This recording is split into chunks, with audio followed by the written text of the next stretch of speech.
मैं बहुत अच्छी हूँ। चलिए थोड़ा सा, चंद्रशेखर आजाद हमारे साथ हैं, भीम आर्मी के चीफ, और देखिए हर बार अपनी बुलंद आवाज उठाने के लिए आज भी किसानों के बीच पहुंच चुके हैं। कहाँ मैं कौन से नाम ना गिनवाऊं जहाँ पर आवाज ना उठती हो, वहाँ चंद्रशेखर आजाद ना पहुँचे। आज आप यहाँ पर भी पहुँचे किसानों की बात सुनने के लिए। हाँ।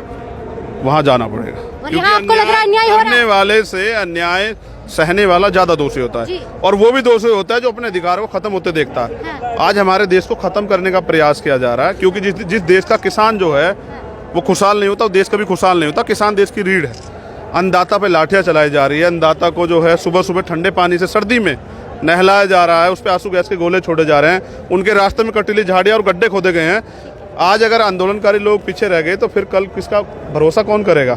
मैं इसलिए यहाँ हूँ क्योंकि मैं अन्याय नहीं देख सकता हूँ। क्या करने वाले हैं आप इनके साथ, और कितना सपोर्ट?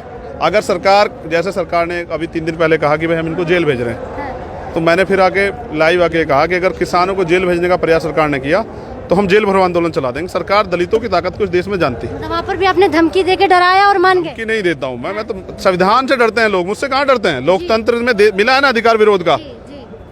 यहाँ ऐसे ऐसे लोग हैं, सरकार कह रही है कि गुमराह किया जा रहा है। हाँ। ये इनकी एज देख रही हैं आप, 70 साल से ज्यादा है। 70-71 साल। कितने साल के? 71 साल की उम्र है। 40 साल से आंदोलन में, इनको बहकाया जा सकता है? मैं इमरजेंसी भी झेल ली है। फिर सरकार क्यों कह रही कि ये मुट्ठी भर लोग ही हैं मुट्ठी भर जिनको? नहीं है।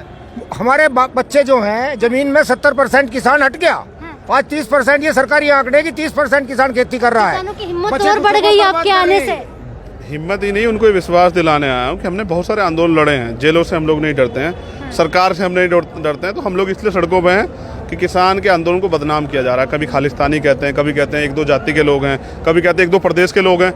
मैं पूरी जिम्मेदारी से घोषणा करता हूँ, अगर किसानों के साथ जाति करेगी सरकार आंदोलन में, उनका अधिकार है आंदोलन, और सही बात पे लड़ रहे हैं, तो पूरे देश से हमारे लोग वो सड़कों पे आएंगे। सुना है सरकार कह रही है कि कानून वापस नहीं लेंगे। मैं क्या कह रहा हूँ, ये मैंने कहा है कि पूरे देश के लोग, किसान को तो वो कह रहे पंजाब हरियाणा का, और किसान के जो समर्थक हैं वो पूरे देश में है। और चंद्रशेखर जो उनकी आवाज़ है भीम आर्मी की तरफ से, पूरी जिम्मेदारी से कह रहा है आजाद समाज पार्टी की तरफ से कि हम सड़कों पे उतर जाएंगे। किसानों ने जान दी, उनकी शहादत वापस नहीं जाएगी। उनकी शहादत जो जाया नहीं जाएगी, उनकी शहादत जो है वो बर्बाद नहीं होगी।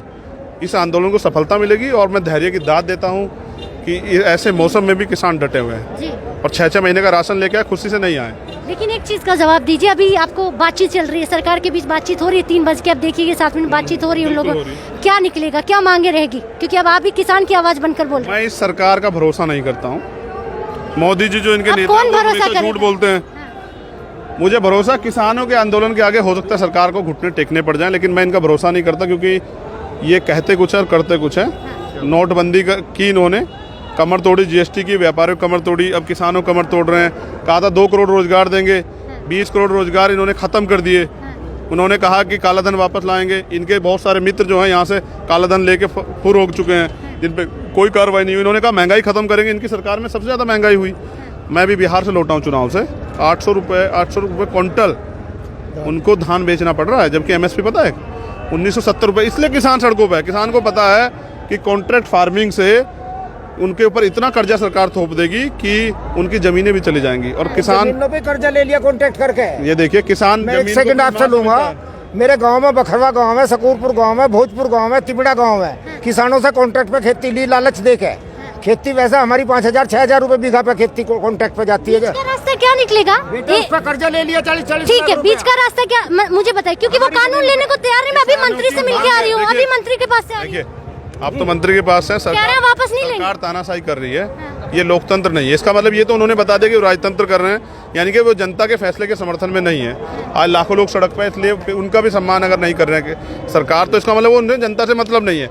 अब जनता को चाहिए कि वो अपने आंदोलन को मजबूत करे, और मैं किसानों से ये अपील करूँगा, क्योंकि उनके आंदोलन खराब करने के प्रयास किए जा रहे हैं, उनको बदनाम करने का प्रयास किया जा रहा है, तो शांतिपूर्वक अपने आंदोलन को और मजबूती दे, और हम सब लोग आपके साथ हैं। यही सरकार झुकेगी। एक आंदोलन हमने लड़ा था, सदगुरु रविदास कि झुका के मानेंगे। सदगुरु रविदास जी का जो गुरु घर है वो तोड़ दिया गया था। हम दिल्ली आए थे, 5 लाख लोग, मैं उसमें 68 दिन जेल रहा था। सुप्रीम कोर्ट भी झुकी और सरकार भी झुकी।